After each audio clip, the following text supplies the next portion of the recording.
ఓం నమ శివాయ శివనామస్మరణం చేశామనుకోండి 11 సార్లంత ఫలితం వస్తుంది. ఒక్కసారి దీపారాధన చేస్తే 365 రోజులు చేసేంత ఫలితం వస్తుంది. ఒక్కసారి అభిషేకం చేసుకున్నట్లయితే మన జన్మ మొత్తం చేసుకున్నట్లే అన్నమాట. మనము 1000 శివలింగాన్ని దర్శించుకుంటే ఎంత ఫలితం వస్తుందో ఒక బ్రహ్మసూత్ర కలిగిన శివలింగాన్ని దర్శించుకుంటే అంత ఫలితం వస్తుంది అనమాట.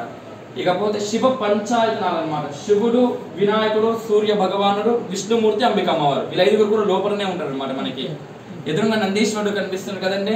మన జిల్లాలో అతి పెద్ద నంది మన దగ్గరనే ఉందన్నమాట. 4 స్తంభాలు ఉన్నాయి కదమ్మా. వాటిని పూర్వం వచ్చేసరికి 4 వేదాలా భావించేవాళ్ళు అనమాట. వాటిపైన రామాయణం, భారతం, భాగవతం, మహాభారతం శిల్ప రూపంలో చెక్కబడి ఉన్నాయి అనమాట. వాటిపైన ఈ 4 స్తంభాల పైన ఎదురుగా చూసుకున్నట్లయితే విఘ్నేశ్వరుడు అనమాట.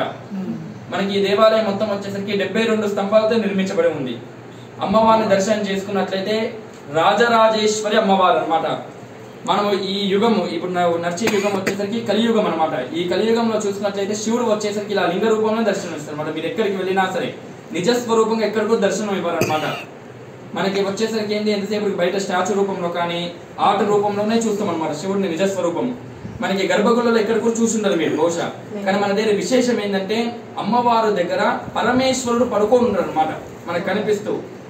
మనకి ఎందుకయ్యా అంటే నవరాత్రుల్లో 9వ రోజు చూసుకున్నట్లయితే మహిషాసుర మర్దిని అవుతారు.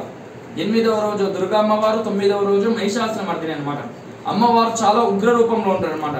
అమ్మవారిని మహిషాసుని సంహరించి ఆ ఉగ్రం అనేది ఇంకా చల్లారదనమాట. సకల దేవతలు కష్టపడుతూ ఉంటారు అనమాట ఆమెను శాంతించడం కోసం. ఎవరి వల్ల కూడా కాదు, సాక్షాత్ ఆ పరమేశ్వరుడే పడుకొని అమ్మవారిని ఒళ్ళో కూర్చోబెట్టుకుంటారు. అప్పుడు అమ్మ శాంతించే